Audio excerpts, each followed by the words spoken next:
घर के काम कितने भी हों, लेकिन अगर हम अपने आप को भी थोड़ा सा टाइम दे देना घर के कामों के साथ साथ, तो यकीन करें जैसे हम घर का काम अपना क्लीन करते हैं और सारा टाइम मैनेजमेंट करके अपनी एक एक चीज़ को ऑर्गेनाइज़ करते हैं घर की, तो उसी हिसाब से हमारी जो स्किन होती है ना वो भी साथ साथ में चमकने लगती है। वो कैसे? तो आपकी बहन को एक बहुत ही अच्छा सा मैजिक आता है और वो मैं आपको बताने वाली हूँ आज। तो जैसे कि आप देख रहे हैं कि मैंने प्लेट के अंदर जो है ना काफ़ी सारा बेसन डाला है और उसके साथ मैंने इसके अंदर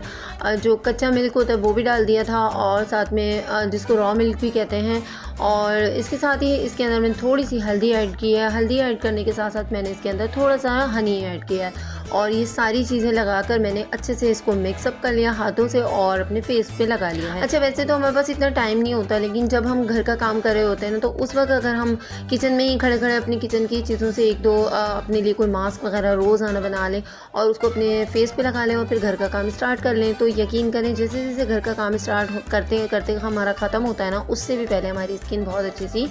चमकने धमकने लगती है और फिर हमें क्या होता है कि हम उससे काफ़ी हद तक हमारे अंदर कॉन्फिडेंस आता है और हम जब थकने के बाद कुछ भी अपने फेस पे नहीं लगाते और अपना बिल्कुल भी ख्याल नहीं करते ना, तो उससे हमें कोई ख़ास फ़र्क नहीं पड़ता, क्योंकि सुबह मॉर्निंग की रूटीन में हम अपना काफ़ी ख्याल कर चुके होते हैं। तो ये एक छोटी सी ट्रिक है जो कि मैं अपनी रोज़मर्रा की रूटीन में अपने साथ रखती हूँ, तो सोचा कि आज अपनी प्यारी प्यारी सी बहनों के साथ में इसको भी शेयर कर दूँ साथ में। और टाइम को अगर हम जैसे घर की क्लीनिंग वगैरह स्टार्ट करें तो अगर हम ना उस वक्त अपने हर काम का एक टाइम बना लें, यानी कि हमने अपने आप को 10-10 मिनट दे दिए हैं कि 10 मिनट में मैंने बर्तन धोने हैं और 10 मिनट में ही मैंने क्लीनिंग करनी है यहाँ की और 10 मिनट में मैंने ये वाला काम करना है। तो जैसे कि मैं आपको बता रही हूँ कि किचन के शायद काम फिर भी जल्दी ख़त्म हो जाते हैं, लेकिन ये जो क्लीनिंग का काम होता है ना, ये इतनी जल्दी ख़त्म नहीं होता है, या शायद मुझसे नहीं होता, क्योंकि मुझे आदत है कि जब मैं क्लीनिंग करती हूँ तो मैं छोटी छोटी सी जगहों को भी ना पकड़ के वहाँ से भी ना कोने कुदरों में से कचरा निकाल रही होती हूँ। और ये मेरी रोज़ की रूटीन है कि जब मैं अच्छे तरीके से झाड़ू पोछा लगा रही होती हूँ ना, उससे पहले मैं अच्छी तरीके से झाड़ पोंछ कर लेती हूँ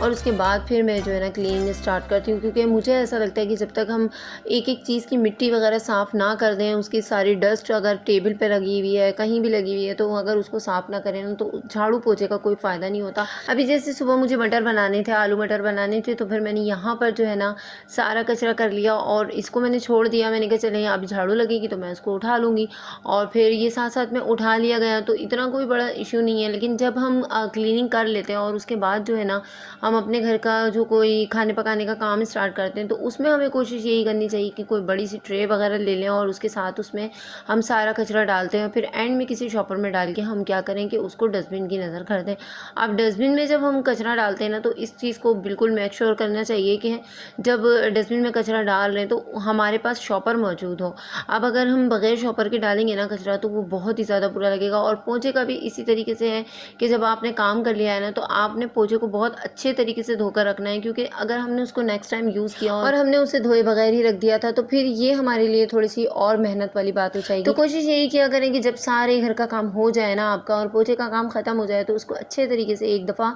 अगर सर्फ़ से निकालती हैं तो सर्फ़ से निकालते हैं, वरना जस्ट पानी से भी हम उसको बहुत अच्छे तरीके से उसकी मिट्टी वगैरह निकाल के उसको निचोड़ के और धूप में डाल दें, ताकि उसकी जो स्मेल वगैरह होती है वो भी चली जाए और जब हम नेक्स्ट टाइम उसको यूज़ करें तो हम बड़े उसको खुशी खुशी यूज़ करें। और यकीन करें ये छोटी छोटी बातें ऐसी होती हैं जिससे हमें काफ़ी खुशी मिलती है और हमें उस वक्त पता नहीं चल रहा होता जब हम काम कर रहे होते हैं, लेकिन जब हम काम अपना फिनिश करके हट जाते हैं और एक एक चीज़ को हमने धो कर रखा होता है ना, तो जब हम नेक्स्ट टाइम काम अपना स्टार्ट करते हैं तो वो काम हम बहुत अच्छे और खुशदिली से करते हैं। उसकी वजह ये होती है कि हमने एक एक चीज़ को धो के रखा होता है। जब हमें वक्त पर और एक एक चीज़ धुली भी मिलती है ना, तो फिर खुद ब खुद हमारा मूड अच्छा हो जाता है और फिर काम भी अच्छा होने लगता है। अच्छा, पोंछा भी इसी तरीके से टाइल्स वगैरह पे कभी भी बहुत ज़्यादा गीला पोंछा नहीं मारना चाहिए। हमेशा कोशिश ये करनी चाहिए कि पोंछे को बहुत जितना हद तक हमारी ताकत है ना निचोड़ दें और फिर उसका सारा जो है ना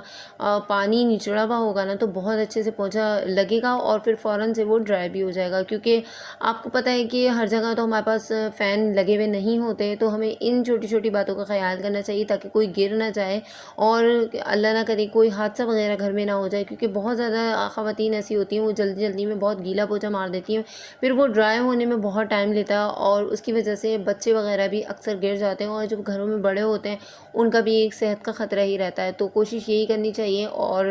अगेन यही कि पोछे को धोकर हमेशा धूप में सुखाया जाए, तो वो फिर हमें नेक्स्ट टाइम बहुत अच्छे से मिल जाता है। अभी मैंने क्या किया था, मुझे अपने बेडरूम में भी पोछा लगाना था, इसकी वजह से मैंने अभी इसको धोकर वहीं रख लिया, लेकिन जब मैं बिल्कुल फ़ारिग हो जाऊँगी तो उठाकर मैं इसको गैलरी में, जहाँ पे धूप की जगह आती है, वहाँ पे रख दूँगी। और बेडरूम की जो क्लीनिंग होती है ये भी बहुत ज़्यादा टफ़ नहीं होती, लेकिन क्योंकि बेडरूम छोटा है मेरा, इसकी वजह से मुझे इसमें काफ़ी टाइम लगता है। और साथ में ये कि जब भी आप बेडशीट अपनी सही करो तो पहले उसको अच्छे तरीके से झाड़ लो। कोशिश ये करो कि गैलरी वगैरह में ले जाके झाड़ दो, ताकि उसकी जितनी भी डस्ट है और जो छोटी-मोटी चीज़ें बच्चे गिरा देते हैं, अक्सर ऐसा होता है बैठे हुए होते हैं, कोई रैपर वगैरह खाया पिया हो और वहीं छोड़ दिया, तो ये चीज़ें कमरे में ज़्यादा मैस फैलाती हैं। तो कोशिश यही करें कि अगर गैलरी वगैरह है आपके पास तो आप उधर झाड़ लें, नहीं तो आप ऐसा करें कि उसको अच्छे तरीके से हाथ से ही उसको सेट करने से पहले झाड़ लें। और ये जैसे मैंने एक झाड़न बनाई हुई है ग्रीन कलर की, तो मैंने सिर्फ डस्टिंग के लिए बनाई हुई है, और जब भी मुझे ज़रूरत पड़ती है या तो फिर मैं इससे विंडो अपनी झाड़ती हूँ, या तो फिर मैं ऐसा करती हूँ कि बेडशीट वगैरह से झाड़ लेती हूँ। और साथ में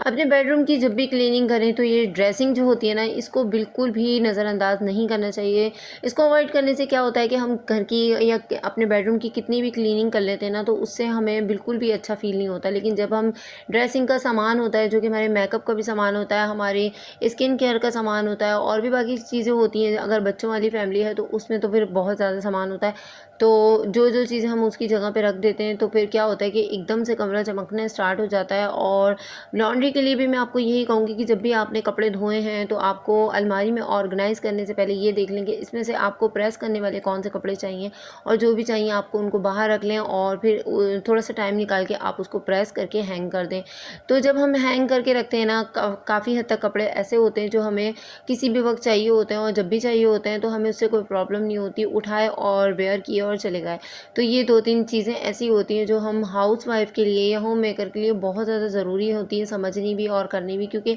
हमारा जो घर होता है ना, वो हमारा हम होम मेकर पे ही चल रहा होता है, और हमें अपने लिए भी ना थोड़ा-सा टाइम निकालना चाहिए। अपने 1-2 ड्रेस ऐसे रखने चाहिए जो हमें किसी भी इमरजेंसी की सूरत में फ़ौरन से मिल जाएँ। और ये चीज़ें जो होती हैं ना, ये समझदार होम मेकर्स की निशानी होती हैं। तो उम्मीद है कि आज का छोटा-सा व्लॉग आपको पसंद आया होगा। पसंद आए तो लाइक कीजिएगा, सब्सक्राइब कीजिएगा, अपना रखिएगा बहुत ज़्यादा ख़याल, मुझे रखिएगा दुआओं में याद।